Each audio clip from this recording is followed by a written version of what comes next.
Hi friends, I am Sanjay Kumawat and welcome all of you in English backbone. जैसा कि आप screen के ऊपर देख रहे हैं कि हम रीड की क्लास कर रहे हैं और ये क्लास हमारी सबसे सबसे इम्पोर्टेंट होने वाली है। इस क्लास को आप पूरा देखिएगा। अगर आपको क्लास अच्छी लगती है तो क्लास को लाइक कीजिए, शेयर कीजिए, कमेंट कीजिए। तो अब हम क्लास को स्टार्ट करते हैं। Let's start.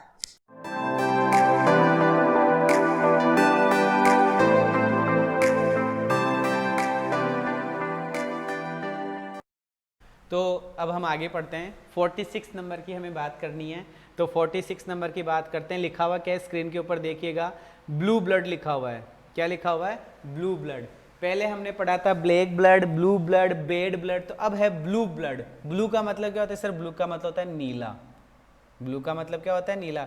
और ब्लड का मतलब क्या होता है कि सर? ब्लड का मतलब होता है खून, नीला खून। तो नीला खून से मतलब क्या हुआ? शाही खून। और शाही खून से मतलब क्या हुआ कि शाही खानदान वाला, रॉयल पर्सन, राजा महाराजा टाइप का, बहुत ज़्यादा फेमस व्यक्ति, सेलिब्रिटी जिसको आज के टाइम पर हम बोल सकते हैं, या फिर बहुत ही ज़्यादा प्रोमिनेंट पर्सन जो होता है उसको बोलते हैं एरिस्टोक्रेट बंदा। और जो एरिस्टोक्रेट बंदा होता है, जो बहुत ही फेमस व्यक्ति होता है, राजा महाराजा टाइप का होता है, शाही खानदान का होता है, ऊंचे लेवल, ऊंचे पद वाला जो व्यक्ति होता है, उसको हम बोलते हैं ब्लू ब्लड। मैं उम्मीद करूंगा कि आपको मेरे द्वारा पढ़ाई गई 46 नंबर की बात कंप्लीट समझ में आई होगी। चलिएगा आगे बढ़ते हैं।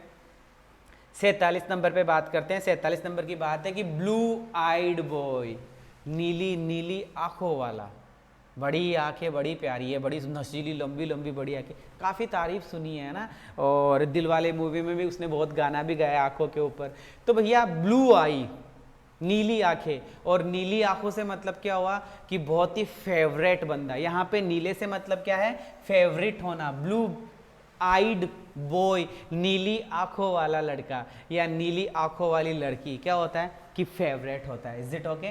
नाउ द नेक्स्ट हम बात करेंगे 48 नंबर की बात। 48 नंबर में क्या हम बात कर सकते हैं? Born of contention. हमने पढ़ा था एप्पल पाई ऑर्डर, बहुत अच्छा क्रम। लेकिन एप्पल डिस्कॉर्ड भी हमने पढ़ा था ना। एप्पल डिस्कॉर्ड, झगड़े का कारण होना, उसी का दूसरा रूप है bone of contention. Pick of हमने पढ़ा था ए पिक टू बोन, ऐसा था ना। पिकअप बोन, बोन को उठा लेना, कुत्ते वाली बात आपको बताई थी, वही वाला पॉइंट है। बोन का मतलब हो गया हड्डी। और भैया यहाँ पे कंटेंशन का मतलब लिखा हुआ है झगड़ा, झगड़े का कारण होना। बोन मतलब हड्डी, जहां पर आ गया ना, जहां पे झगड़ा ही होगा बस। तो बोन ऑफ कंटेंशन का मतलब क्या हुआ कि कॉज ऑफ डिसएग्रीमेंट। किसी एग्रीमेंट से आप डिस हो जाओ, डिसएग्री हो जाओ, किसी एग्रीमेंट से आप डिसएग्रीमेंट हो जाओ, तो वो क्या कहलाता है? Cause of disagreement. किसी चीज के, किसी चीज मतलब कॉज मतलब कारण होना, और डिसएग्रीमेंट का मतलब एक तरीके से क्वारल, झगड़े का कारण होना, किसी चीज को मानने से मना कर देना, क्या कहलाता है कि सर उस चीज को हम बोलते हैं बॉर्न ऑफ कंटेंशन। बात समझ में आ रही है? कोई प्रॉब्लम नहीं है। आगे बढ़ जाएं। देखिएगा अगला पॉइंट है 49 नंबर, बर्न हिज बॉट। ठीक है, बर्न हिज बॉट का मतलब क्या? बर्न का मतलब होता है जलना। बर्न का मतलब क्या होता है? जलना। और अपनी बोट जल गई। आप समुद्र में यात्रा कर रहे हैं, हवाई यात्रा नहीं कर रहे हैं, आप समुद्र में यात्रा कर रहे हैं, चारों तरफ पानी ही पानी है। ठीक है, और आपकी नाव में आग लग गई। अब मुझे ये बताओ, आप जलकर मरना पसंद करोगे कि डूबकर मरना पसंद करोगे? आप ये सोचोगे कि यार जल तो अभी जाएंगे और अब बड़ी तकलीफ भी होगी, लेकिन चलो डूब ही जाते हैं। तो आप फाइनल डिसीजन करोगे कि या तो ये या वो फाइनल डिसीजन क्या होता है? वो फाइनल डिसीजन होता है बर्न हिज बॉट। अपनी आग, अपनी नाव में आग लग जाने से मतलब है फाइनल डिसीजन, अंतिम डिसीजन ले लेना। क्या ले लेना? अंतिम डिसीजन ले लेना। कि लेफ्ट नो मीन्स अब कोई संसाधन नहीं बचना। ठीक है, अब कोई संसाधन नहीं बचना। रिट्रीट का, पछतावे के लिए अब कोई संसाधन शेष नहीं बचना। क्या कहलाता है कि सर बर्न हिज बॉट कहलाता है। क्या कहलाता है? Burn his boat. तो ये 49 नंबर की बात हमने कर ली। देखो कितनी इजी वे में हम 50 नंबर की बात पर आ गए और कितनी आसानी से हम ये सब चीजें पढ़ते हुए चल रहे हैं। बर्न मिडनाइट ऑयल, भैया पढ़ो। रात को दिया, लाइट नहीं आती तो दिया जला के पढ़ो। पुरानी बात कर रहा हूँ, अभी तो लाइट क्या पता, एलईडी लाइट, वो light, funnel light, mobile light, कई लाइट। पहले दिए से पढ़ते थे लोग, मोमबत्ती से पढ़ते थे लोग, वो लालटेन से पढ़ते थे लोग, ठीक है, मिडनाइट पढ़ते थे, देर देर रात तक पढ़ते थे। तो वही उसी से फ्रेज बन गया ये कि बर्न मिडनाइट ऑयल, ऑयल जलाना, आधी रात तक ऑयल जलाने का मतलब है कि बंदा क्या कर रहा है, remain awake till late night, देर रात तक जग रहा है। दिया जल रहा है, लालटेन जल रही है, मोमबत्ती जल रही है, इसका मतलब बंदा जगा हुआ है, वो भी मिडनाइट मतलब देर रात तक। मिडनाइट का मतलब क्या हो गया, लेट नाइट तक। मैं उम्मीद करूंगा पॉइंट क्लियर हुआ होगा। आगे बढ़ूंगा, लिखा हुआ बाय लिप्स एंड बाउंड्स, क्या लिखा हुआ है, बाय लिप्स एंड बाउंड्स, ये तो याद ही करना आपको। बाय लिप्स एंड बाउंड्स का मतलब क्या हुआ, रेपिडली। लिप्स एंड बाउंड्स का मतलब क्या हुआ, ओके, लिप्स एंड बाउंड्स का मतलब क्या, रेपिडली मतलब वेरी फास्ट।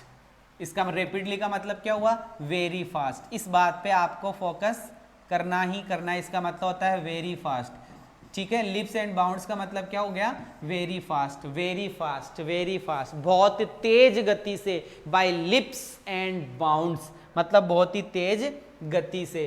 52 चीक बाय जोल, चीक बाय जोल का मतलब सबको पता है ये चीक है, ये क्या है, चीक है, अंदर की तरफ जोल है, जबड़ा। तो मुझे बताओ गाल में और जबड़े में कितनी दूरी है, कि सर कोई दूरी नहीं है, तो बहुत ही नजदीक है। तो बेटा सॉरी, तो इसका मतलब क्या है, चीक एंड जोल का मतलब क्या हुआ, बहुत नजदीक में होना। इसका मतलब चीक बाई जोल का मतलब क्या, वेरी नियर, वेरी क्लोज, ठीक है, चीक एंड जोल होता है। चलिए 53 नंबर की बात करते हैं, डेगर्स ड्रॉन। बड़े अच्छे से याद कर सकते हैं, पुराने टाइम पे हम तलवार, राजा महाराजा सैनिक तलवारों से लड़ते थे, मयान में तलवार रहती थी। अगर आपने तलवार निकाल ली है ना, तो आप युद्ध पर जा रहे हैं, या फिर आप प्रैक्टिस करने के लिए निकाल रहे हैं। इसका मतलब आपने अगर डेगर, छुर्रा निकाल रखा है, तलवार निकाल रखी है, इसका मतलब आप दुश्मन के सामने खड़े हैं और उससे लड़ाई करने के लिए रेडी है। इसीलिए तलवार को खुली नहीं छोड़ा जाता था, मैदान में ही रखा जाता था। तो यहां पर क्या होगा, डेगर्स ड्रॉन का मतलब हो गया खुली चुनौती, ओपन एनमिटी, खुली शत्रुता क्या कहलाती है, ओपन एनमिटी कहलाती है। चलिएगा 54 नंबर में, डाई इन हार्नेस। हॉर्स जानते हैं, घोड़ा, घोड़े में लगाम लगी हुई रहती है ना, उसको हार्नेस बोलते हैं। उसको क्या बोलते हैं, हार्नेस। अगर कोई घोड़ा लगाम लगी हुई में ही मर गया है, तो इसका मतलब वो सेवा करता हुआ मर गया, वो काम करता हुआ मर गया। तो क्या लिखा हुआ है, लिखा हुआ है डाई इन हार्नेस। डाई का मतलब होता है मर जाना, और हार्नेस का मतलब हो गया लगाम में ही मर जाना, मतलब सेवा करते हुए, सर्विस में रहते हुए बंदा मर जाना क्या कहलाता है, still in service, die in harness. Is it okay. चलिएगा आगे बढ़ेंगे। आगे हमारे पास में लिखा हुआ है 11th आवर। 11th आवर का मतलब क्या हुआ, सभी को पता है कि घड़ी के अंदर कितने बजते हैं, कि सर घड़ी के अंदर टोटल 12 ही बजते हैं। टोटल कितने बजते हैं, 12 बजते हैं, ठीक है ना।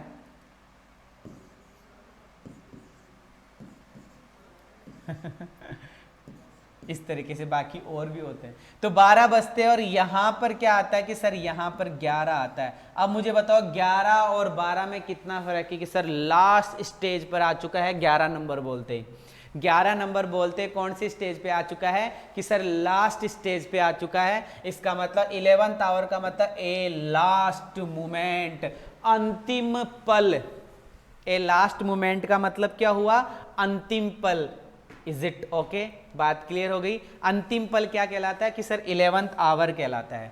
चलिएगा फेस द म्यूजिक, ये काफी बार आता भी है और काफी बार पूछा भी जाता है, फेस द म्यूजिक। और जब कभी भी म्यूजिक की बात की जाती है भाई, तो म्यूजिक के लिए सिर्फ और सिर्फ किसकी बात की जाती है, अच्छे के लिए, कि यार गाने सुने जाते हैं, थोड़ा सा मन को रिलैक्स मिले, कुछ पल के रिलैक्स, कुछ पल का रिलैक्स चाहिए तो गाने सुनो, बोलते हैं ना। मैंने मोटिवेशन कुछ वीडियोस भी बनाए हैं, उनको भी देखना, कि अगर आपको कुछ पल का रिलैक्स चाहिए तो गाने सुनो। लेकिन ये पुराने टाइम पे जो गाने वाला जो पॉइंट होता था ना, उसको नेगेटिविटी के लिए माना जाता था। मतलब पुराने समय में ये जो लस्ट होती थी, मतलब जो चाहत होती थी किसी चीज को, नेगेटिविटी को प्राप्त करने के लिए, उसको म्यूजिक के लिए बताया जाता था। ये हार्लोट्स का काम होता था, वेश्याओं का काम होता था, तो नेगेटिविटी बताती है इसमें, है ना। फेस द म्यूजिक का मतलब हो गया म्यूजिक का सामना करना। आज तो पॉजिटिविटी है, म्यूजिक का सामना करना, पहले नेगेटिविटी थी। तो आप ये ध्यान रखो, ईडियम के अंदर अगर फेस आए, क्या नाम, म्यूजिक आया है, तो इस म्यूजिक के लिए आपको किसका यूज करना होगा, इसका यूज करना होगा आपको बैडनेस के लिए। बैड बात होगी, जो बुरी बात होगी वो किस में आएगी, जो बुरी बात होगी, जो बैड बात आएगी वो किस में आएगी, वो म्यूजिक के अंदर आएगी। Is it okay? देखिएगा, एक्सेप्ट द पनिशमेंट, पनिशमेंट मतलब नेगेटिविटी हो गई ना, पनिशमेंट मतलब नेगेटिविटी हो गई। गेट रेप्रीमेंडेड, रेप्रीमेंडेड का मतलब होता है डांटना, फटकारना, रिब्यूक करना, चाइड करना, ठीक है, इस तरीके के word. To suffer evil consequences, परिणाम, कॉन्सिक्वेंसेस का मतलब क्या होता है, परिणाम होता है, इसका मतलब क्या होता है, परिणाम होता है। तो टू सफर इविल कॉन्सिक्वेंसेस मतलब परिणाम, वो भी इविल, बुराई का परिणाम सफर करना, मतलब फील करना, महसूस करना। Accept the punishment negative word है, गेट रेप्रीमेंडेड नेगेटिव वर्ड है, और कॉन्सिक्वेंसेस कैसा, कि सर इविल, और इविल ऑलरेडी अपने आप में बैड मतलब नेगेटिव वर्ड है। तो फेस द म्यूजिक का जो भी मीनिंग निकलेगा नेगेटिव मीनिंग निकलेगा, इस बात पे आप फोकस कर लीजिएगा। 56 नंबर की बात हम कर चुके हैं। अब बढ़ते हैं हम आगे वाले पॉइंट पे, फेयर एंड स्क्वायर। कि फेयर का मतलब तो फेयर होता है यार, गोरा, fair and lovely, fair and handsome, अच्छा माना जाता है। और स्क्वायर में पहले पढ़ा ही चुका हूं, ए स्क्वायर डील, पहले ही वीडियो में बताया था, ए स्क्वायर डील मतलब अच्छा बार्गेन, अच्छा सौदा। तो फेयर स्क्वायर का मतलब क्या हो गया, ऑनेस्ट, और ऑनेस्ट का मतलब हो गया ईमानदार। 58 नंबर की बात कर रहे हैं, फ्लॉग ए डेड हॉर्स, बहुत ही अच्छा है। फ्लॉग का मतलब होता है पीटना, पीटना हो गया यार, तो ये लो, पीटना, ठीक है। फ्लॉग का मतलब क्या होता है, पीटना होता है। और डेड हॉर्स का मतलब क्या हो गया, मरे हुए घोड़े को पीट रहे हो। घोड़ा गाड़ी तो देखी होगी, गधा गाड़ी देखी होगी, उस पर चाबुक मारते हैं और वो चलता रहता है, चलता रहता है। लेकिन अगर घोड़ा या गधा मर ही गया, फिर तुम उस पर चाबुक मार रहे हो कि चल, तो ये चाबुक मारना, ये चल चल बोलना, अपनी एनर्जी वेस्ट करना हुआ, यूजलेस एफर्ट हुआ, एक ऐसा प्रयास जो यूजलेस हो। क्या लिखा हुआ है, डू मतलब करना, यूजलेस वर्क मतलब अनुचित काम कर रहे हो यार, मरे हुए घोड़े को बोल रहे हो कि चल मुझे लेकर चल, कैसे चलेगा वो, ठीक है। टू ट्राई टू अचीव, ऐसी चीज प्राप्त करने की कोशिश करना जो एन इम्पॉसिबल थिंग हो, कैसी थिंग हो, इम्पॉसिबल थिंग हो। वेस्ट करना, बर्बाद करना टाइम को, इन यूजलेस एफर्ट, यूजलेस एफर्ट के अंदर आप अपने टाइम को क्या कर रहे हो, यूजलेस एफर्ट के अंदर आप अपने टाइम को क्या कर रहे हो, खराब कर रहे हो। मेरी बात समझ में आई होगी शायद आपको अच्छे से, ठीक है, वेरी गुड, ओके, शाबाश, ठीक है। ओ हो, चलिएगा, वेरी गुड, ठीक है। तो आगे बढ़ते हैं, 58 नंबर की बात हमारी कंप्लीट हुई। अब हम 59 नंबर की बात करते हैं, from hand to mouth. Hand to mouth का मतलब क्या हुआ कि भैया हाथों से तो कमाया, जितना कमाया उतना मुंह में डाल लिया, मतलब बचाया कुछ ही नहीं। इसका मतलब क्या हुआ कि सर्वाइव विदाउट सेविंग, की जीवित रहना, सर्वाइव करना बिना कोई सेविंग किए, बिना कुछ बचाए आप क्या कर रहे हो, सीधा कमाया, हाथ में लिया और हाथ में लेकर उसको सीधा मुंह में ले लिया। इसका मतलब क्या हुआ कि कुछ नहीं बचाया, ठीक है, ओके। 59 के बाद में 60 नंबर पे चलते हैं, फ्रॉम पिलर टू पोस्ट। और फ्रॉम पिलर टू पोस्ट का मतलब क्या हुआ, एक पिलर से मतलब एक खंबे से दूसरे खंबे की आप बात कर रहे हैं, एक खंबे से दूसरे खंबे की आप बात कर रहे हैं। इसका मतलब from one place to another place, from one place to another place.